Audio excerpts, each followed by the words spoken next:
අදත් සමාස පාඩම ලේසියෙන් ඉගෙන ගමුද? එදා වගේම අදත් ලෑස්තිලා ඉන්නවා පුතේ කවියක් කියලාම දකාරාර්ථ සමාස ගැන උගන්වන්න. බලමුකෝ මුලින්ම කවියට ගිහිල්ලා. දරු සමාස් ලේසි පහසුයි අල්තයන්න ද අකුරද අයින් කළ යුතුයි. ඉතිරි පද පෙළ එකතු කළ යුතුයි. දරු සමාස් ලේසි පහසුයි. මොකද්ද මේ කියන්නේ? දරු සමාස් ලේසි පහසුයි. මොනවද පුතේ දරු සමාස් කියන්නේ? දැන් මම කිව්වේ දකාරාර්ථ සමාස උගන්වනවා කියලානේ නේද? හරියටම හරි. දරු සමාස් කිව්වත් දකාරාර්ථ සමාස් කිව්වත් මේ දෙකම එකක්. ඇයි එහෙම කියන්නේ? පුතේ දන්නවද සිදත් සංගරා කතුවරයා දකාරාර්ථ සමාස කියන එක හඳුන්වලා තින්නේ දරුත් සමාස් කියලා. එහෙනම් විභාග පේපරේ දකාරාර්ථ සමාස කියලා තිබ්බත් දරුත් සමාස් කියලා තිබ්බත් ආයෙ වරද්දන්න බෑ. මේ දෙකම එකම දෙයක් ගැන තමයි කියන්නේ.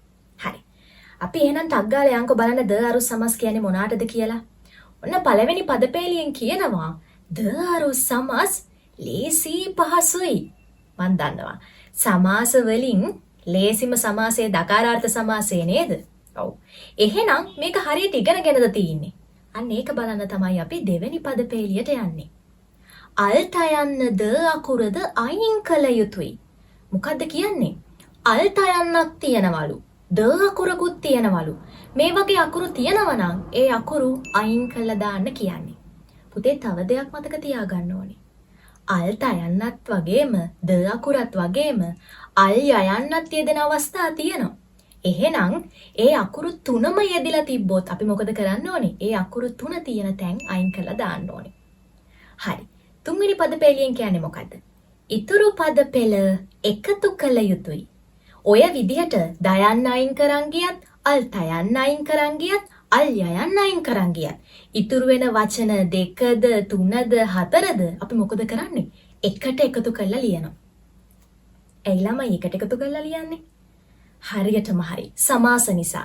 පුතේ සමාසවල අපි දන්නවා සමාසයක් කියන්නේ පද ටික එකට එකතු කරලා ලිවීමක්. අපිට කිසිම වෙලාවක නිර්මාණය වෙනේ සමාස පදය ඈඩ් කරලා නම් ලියන්න බෑ. අනිවාර්යෙන් එකට එකතු කරලා ලියන්න ඕනේ.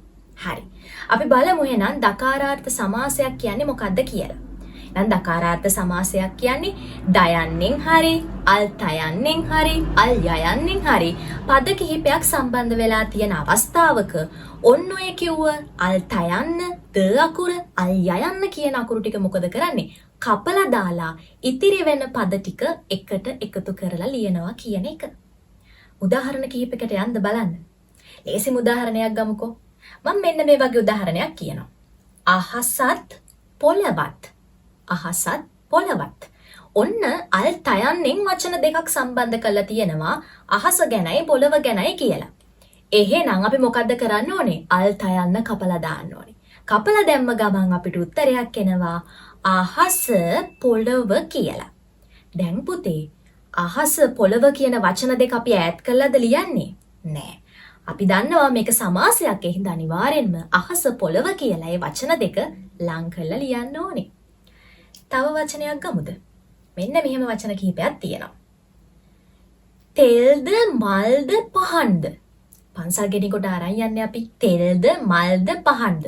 දැන් ඒ වචනේ සම්බන්ධ වෙලා තියෙන්නේ ද අකුරෙන්. එහෙනම් මොකද කරන්න ඕනේ? ද කියන අකුරු ටික කපලා තෙල් මල් පහන් කියලා අපි වචනයක් නිර්මාණය කරගන්නවා. ඒ වචන ටිකත් අර වගේම අපි ලියන්න ඕනේ කොහොමද? එකට එකතු කරලා. තව උදාහරණයකට යන්න. ඇස්ද, ඉස්ද, මස්ද, ලේද. අපි කියන්නේ ඇස් ඉස් මස් ලේ කියලා. ඔන්න ඕක දයන්නෙන් සම්බන්ධ වෙලා තිනවා. එහෙනම් ද අකුර කපලා දාලා අපි ලියනවා ඇස්, ඉස්, මස්, ලේ කියලා එකට එකතු කරලා. ඕක තමයි පුතේ දකාරාර්ථ සමාස කියන්නේ.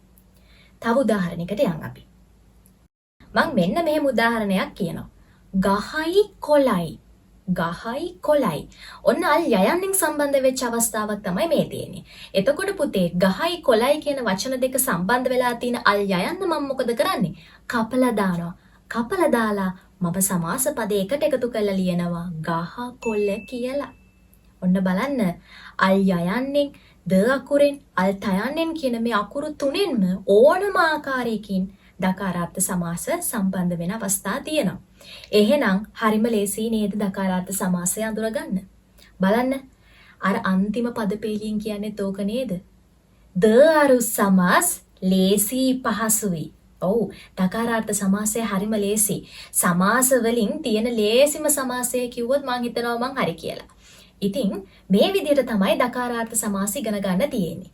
සරලව කියනවා නම් දයන්න, අල් තයන්න, අල් යයන්න කියන අකුරු තුනක් සම්බන්ධ වෙලා වචන වර්ගයක් නිර්මාණය වෙලා තිනවා. මෙතන තියෙන ඔය දයන්න, අල් තයන්න, අල් යයන්න කියන අකුරු ටික අපි කපලා ඒ ඉතිරි වෙන පද ටික මොකද කරන්නේ? එකට එකතු කරලා ලියනවා. එතකොට පුතේ නිර්මාණය වෙන්නේ දකාරාර්ථ සමාස පදය. එහෙනම් හරිම ලේසි සමාසයක් තමයි මේ දකාරාර්ථ සමාස කියන්නේ. හොඳයි. මං එදා තව සමාසයක් උගන්වලා තින්නේ. අදත් දකාරාර්ථ සමාස ගැන ඉගෙනුවා. එහෙනම් තව සමාස වර්ග අපිට කීයක් තියෙනවද ඉගෙන ගන්න? තව සමාස වර්ග 3ක් තියෙනවා. ඒ තුනත් මං අනිවාර්යෙන්ම ඔයාලත් එක්ක කතා කරනවා.